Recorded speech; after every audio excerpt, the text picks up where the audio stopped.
Hello students, welcome to your channel. आज हम start करने जा रहे हैं द कंपनी रूल 1773 से 1858 का फर्स्ट टॉपिक, जो कि है रेगुलेटिंग एक्ट 1773। इसमें हम इसके बारे में सारा कुछ पढ़ेंगे। वीडियो स्टार्ट करने से पहले चैनल को सब्सक्राइब कीजिए ताकि आगे आने वाली वीडियोस आप तक पहुंचती रहें। तो चलिए अपना टॉपिक स्टार्ट करते हैं।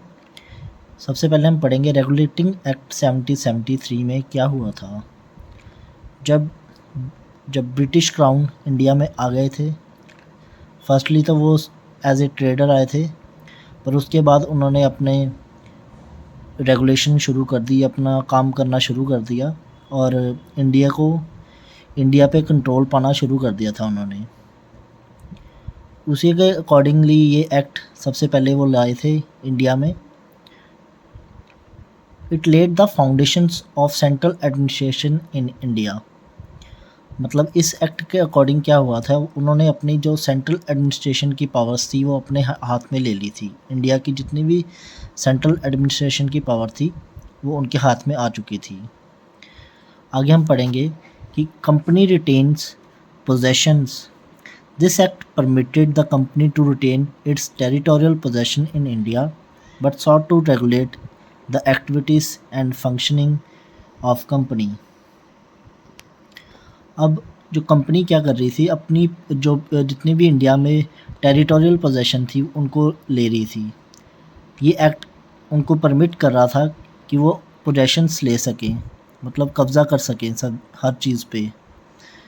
अब इसी एक्ट के अकॉर्डिंग क्या हुआ था, कंपनी ने क्या था, उन्होंने कंट्रोल कर लिया था इंडिया के जो इंडियन के इंटरनल अफेयर्स थे उन पे भी कब्ज़ा करना शुरू कर दिया था। इन्होंने अपना कंट्रोल ले लिया था ब्रिटिश क्राउन ने।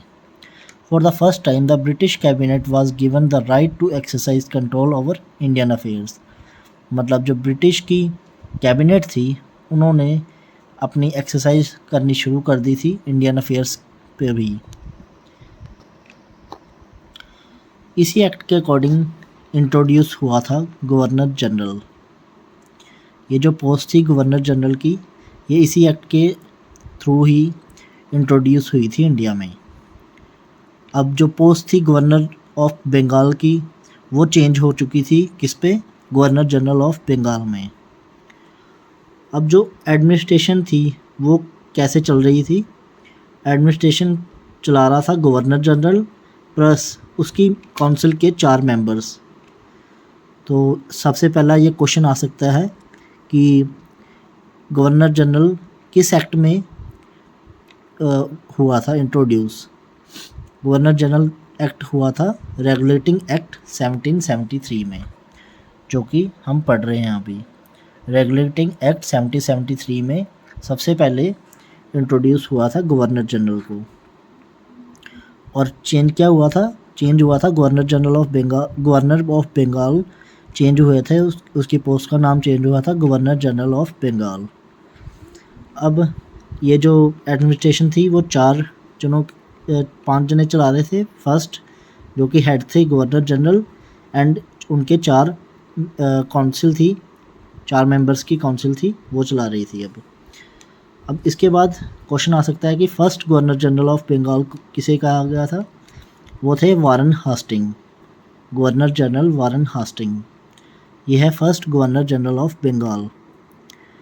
अब जब ये गवर्नर जनरल बन गए थे उसके बाद जो 3 प्रोविंस थी हमारी, वो जैसे governor of Bombay and governor of Madras थे, वो भी अब इनके अंडर ही काम करना शुरू कर गए थे।